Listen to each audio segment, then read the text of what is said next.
Thank you for. Welcome everyone. I am Francesca Tabor. I am the founder of Gen AI Con. Today, I'm delighted to have with us Fleur Levitz, who is a principal of FDL Consulting NYC. Over to you, Fleur. Thank you so much for joining us here today. Francesca, thank you so much. Thanks to you and the Gen AI team. Thanks everyone for joining, and I look forward to also hearing other excellent presentations. Today I'm going to be speaking about the history of data, which are classical data management foundations, which can help us guide AI use cases of today and tomorrow. So just a little bit about me and my background. I'm based in New York City. I'm an AI and data governance expert.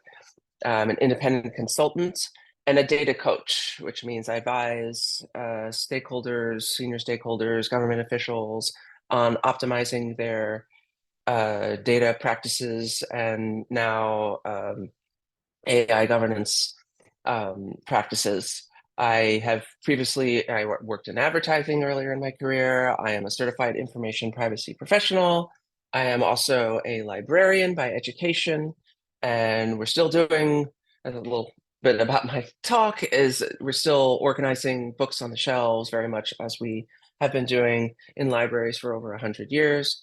After I got my degrees, I was working in advertising, and then I had a whole career on Wall Street, Morgan Stanley, JP Morgan, and I've also worked as a management consultant in data practices for IBM, and now I run my own firm. And I very much, even though I'm speaking about history, I'm very much a futurist. I am positive about technology. I'm optimistic, and I'm very bullish about the promises of technologies that we're all presenting about and that we're all interested in. And I do see the benefits to humanity from these tools.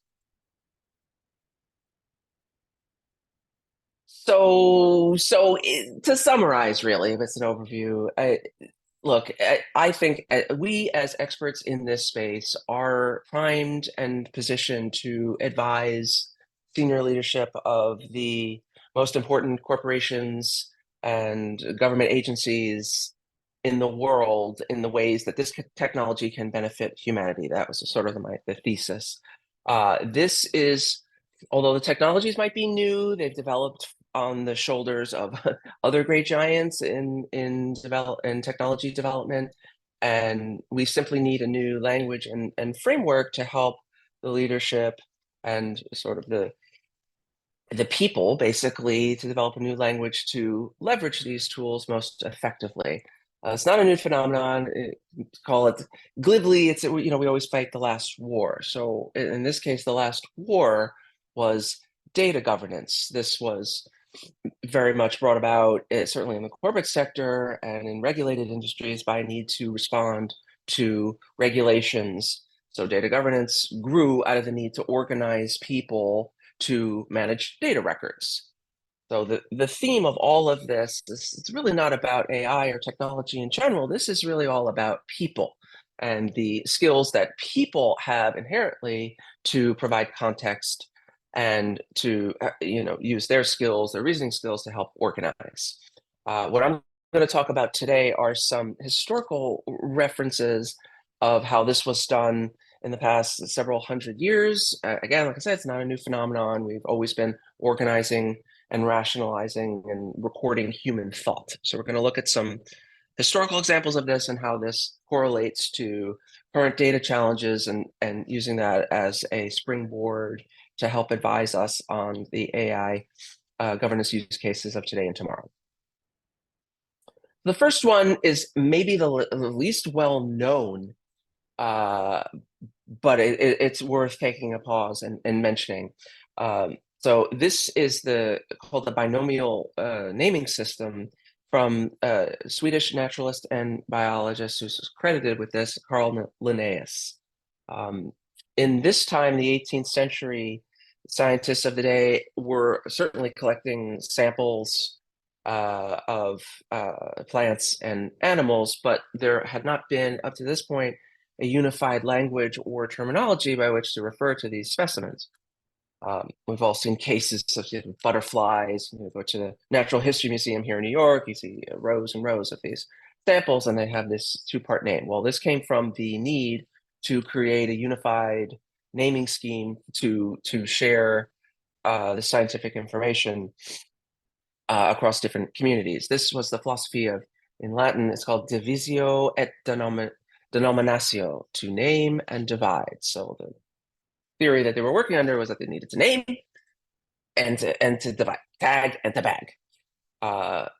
So in order to create this harmonization across the different scientific communities, they created these, and we've all seen them, these Latin names. So I have an example here. This is actually an example of two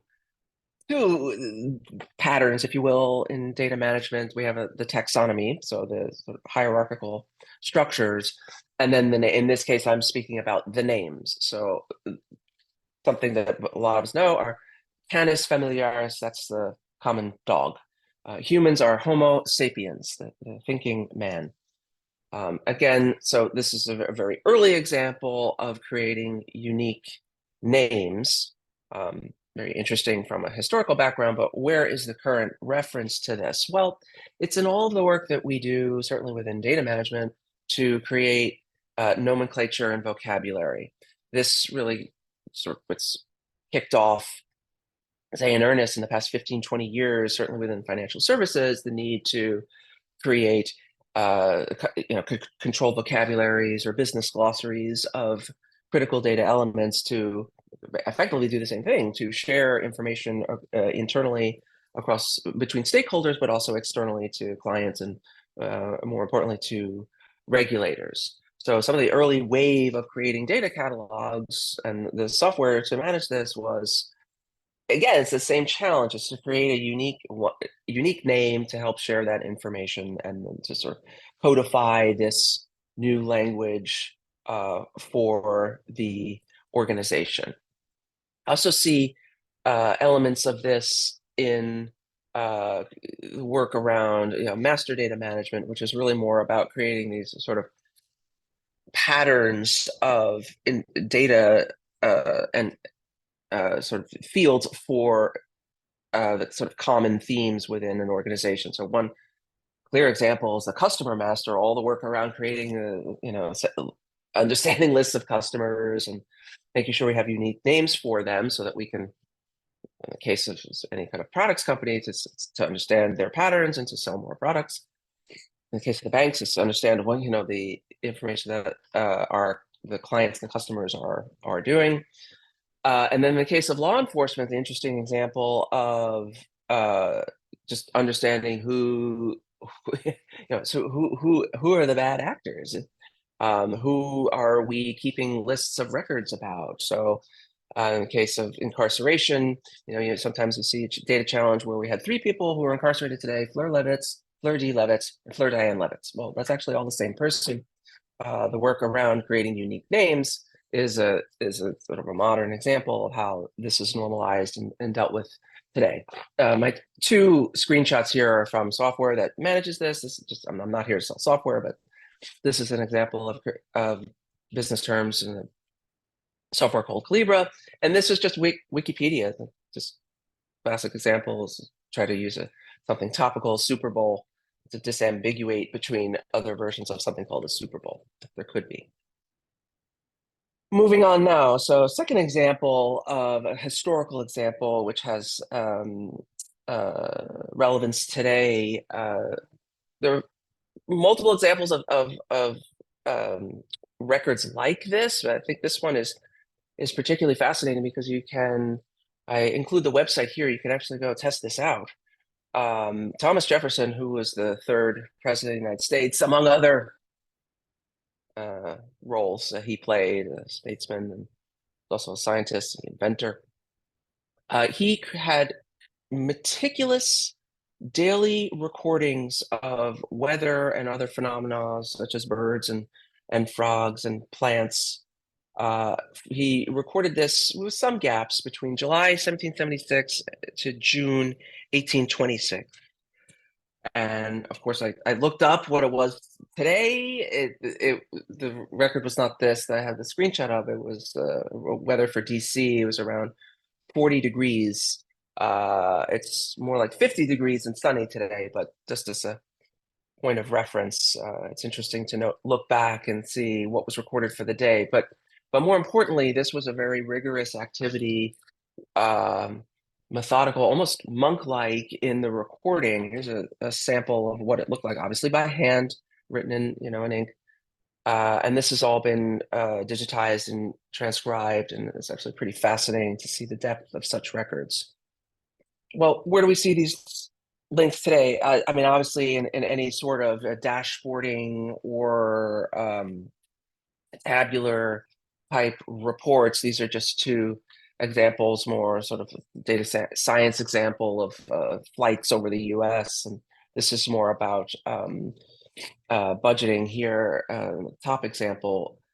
But again, these are just merely modern interpretations of a very old, call it a compulsion to have very structured and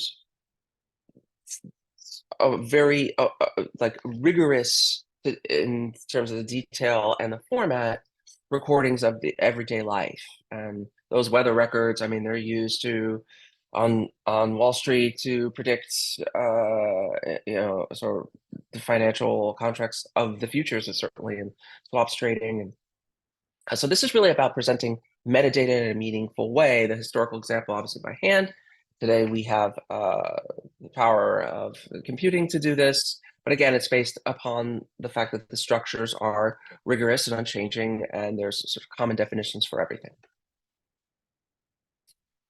Move on to my last example. This is probably the most well-known, certainly in the United States, the Dewey Decimal System. It's what organizes I'd say most libraries, and then you see sort of versions of this used in bookstores. And but just a little bit about the man himself, Melville Dewey. He was the founding member of the American Library Association and was one of the first people to innovate in terms of how records were shelved and recorded.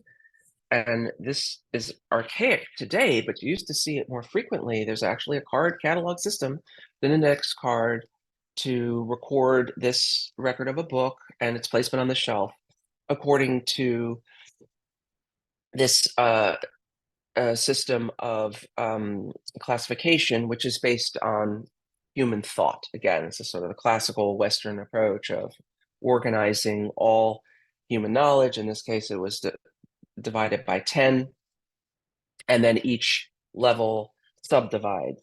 My example, let me move my screen, is of something that everybody could probably relate to. It's fiction, literature, Harry Potter in this case. So Harry Potter, which one did I choose? The Half-Blood Prince, 823.91.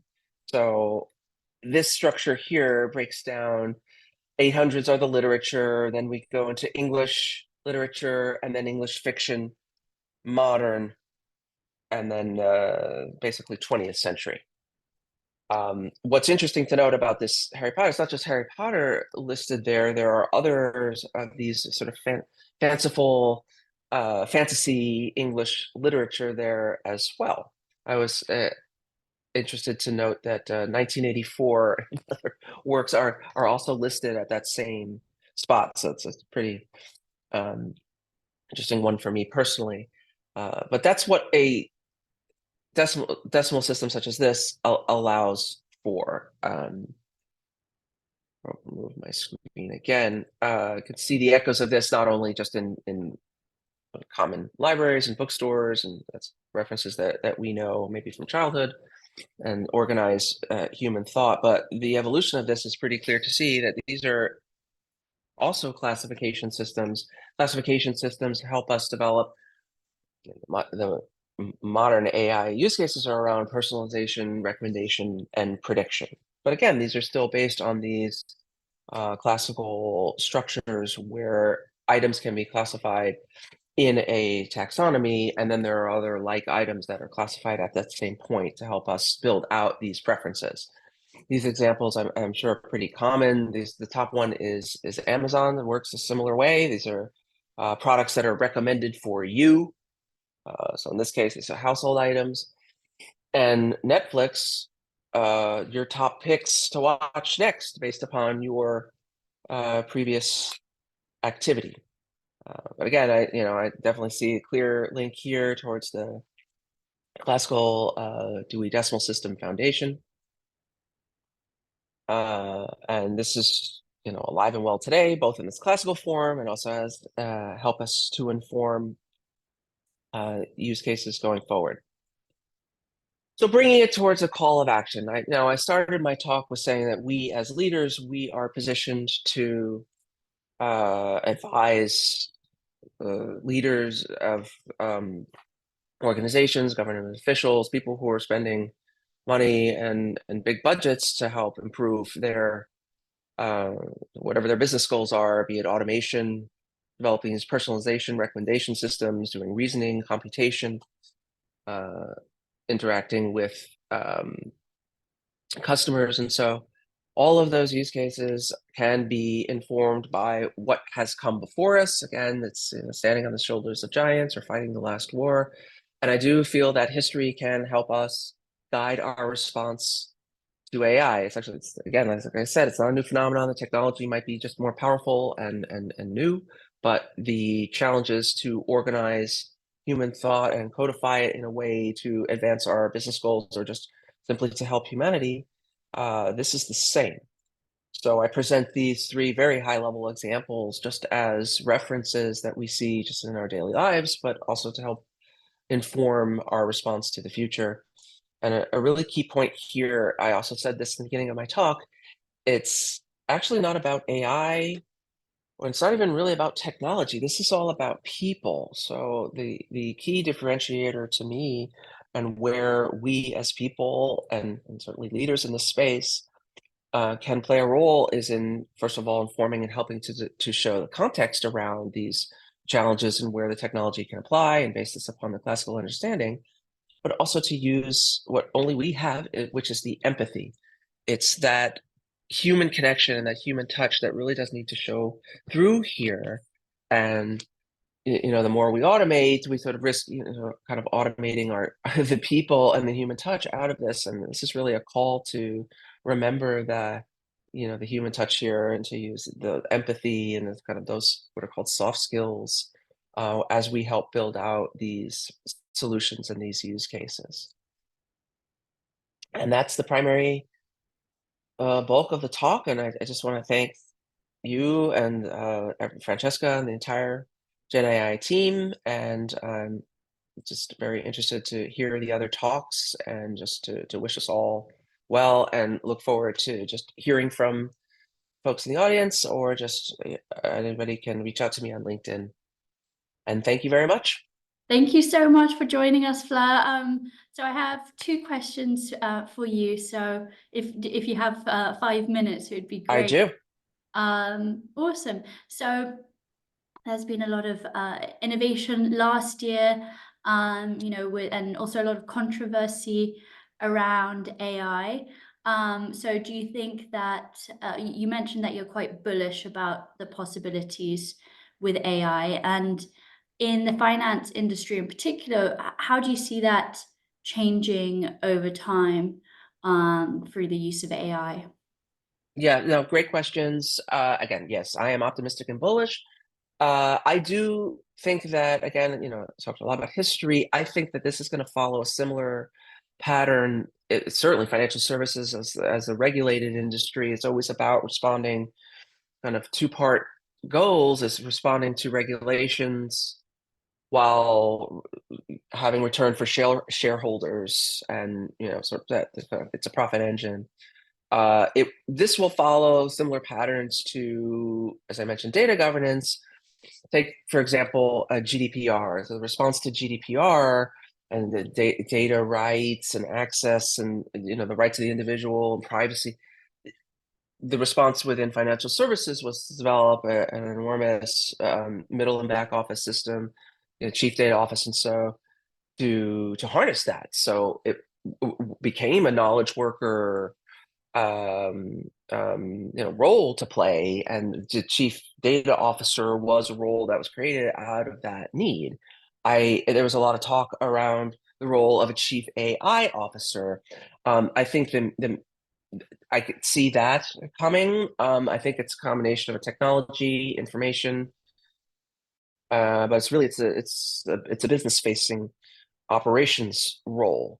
But I do see the response in financial services will be more codified and formalized, and I think there will necessarily be built out certain middle and back office functions to respond to not only the regulations here, but to really just help it drive the business.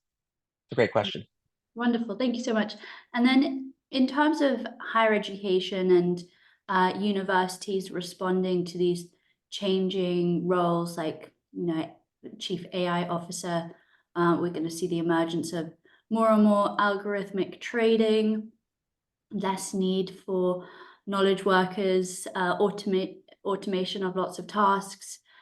What sort of courses and degrees, and how should universities respond to this changing market?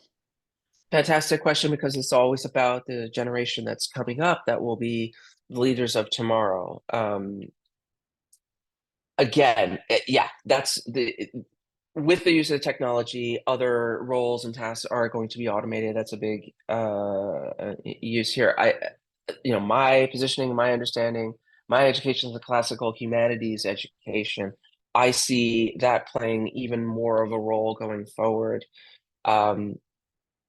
At the AI Governance Professional Conference last year that the International Association of Privacy Professionals put on, it's the first conference of its kind, they spoke a lot about the cross-disciplinary need for governance around AI. So it's not just technology or the business lines. It's, they wanted people who had a humanities background or were sociologists or artists.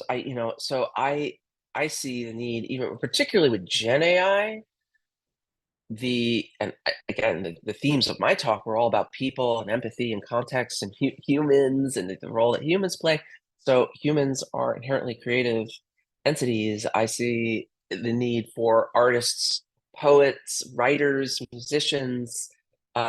These skills will be more needed than ever because of the ability of the machines to mimic and sort of improvise and innovate based upon just sort of they could do it much faster.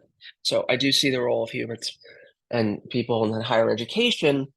Certainly they can respond in a technology way and access to open source and what was classically called computer science. I almost think that this turns it on its head, and really the focus should be more on the kind of differentiators of people, which is to be as well-rounded and as well educated as possible.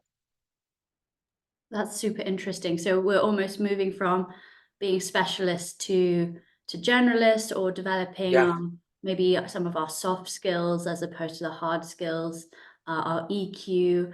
And I think what you were mentioning about ethics, obviously there's a lot of AI regulation. And when people hear regulation, they think, okay, you have to be an attorney or a compliance officer to work in that space. Being an ethicist, I feel, opens up the door to other people to move into the AI space and to think about what are ethical practices as well, maybe from a consumer perspective, or if you're an artist and you own IP. I think there's going to be a huge issue around IP in the future, because a lot of these AI models have been trained on intellectual property, and now it's almost like Pandora's box. Now that those AI models are trained, you can't untrain them. It's very difficult to track IP, to say who owns what, give out royalties, attribution, all of those sorts of things. Obviously, that's a broader debate, that goes further than finance per se. But IP is interesting as well, because by owning intellectual property, you therefore can monetize something. So there is a financial component to that. Absolutely. And I'm glad you mentioned the word ethics. I know we're running close to the time, but I did want to mention ethics. I mean, it's a branch of philosophy, and I think people get that. People, I think it's a misnomer to talk about ethical AI, and we feel it's about the machines. Well, again, the people are in control, the people are running, the people are the stakeholders and the executives and the government officials. So what do they need to know about ethics? As you mentioned, the IP, PII, what's now we need to have oversight on the information that's going and data going into the model so that then we can have ethical practices on how we collect and retrieve and then act upon what had been sourced. So it's a fascinating area. I'm sure other of the speakers can are focused in those areas and they deal with those issues. But I think about ethics. To me, it's about people. And this goes all the way back to the 1600s and Spinoza and the treatise on ethics. And it's about people and how they behave. And um, I think it's worth kind of going back to basics on that too. And that I again, think you're totally right. In order to understand the future, we have to understand the past, and a lot of people fear, the unknown and the uncertainty. But just look back in history, and we are just repeating various cycles. There was a time when we, as humans, discovered fire, and that became a tool. And then the internet, and I'm right. obviously skipping lots of innovation, electricity, all of these sorts of. No, but you point on a key theme, which is evolution. This is merely the next evolution. I'm particularly excited about it. I'm very bullish on this. I do see the positive power, but I think it's we're not out there alone. We came from the history here, so I think that's going to be helpful as we guide people who are willing to spend lots of money on this and are looking for the kind of the expert guidance and the eminence and just the gravitas of leadership communities you're presenting at this conference to help guide these decisions. And I do feel that we have a lot from history that we can reference.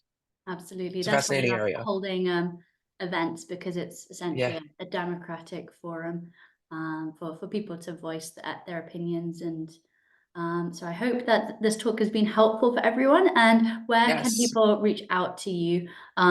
Would you prefer email or LinkedIn? And I could do both. I welcome both, and I have my links up there, and happy to follow up with people one-on-one. And Francesca can follow up offline, and help to guide me in the right place. Great. Thanks you so much.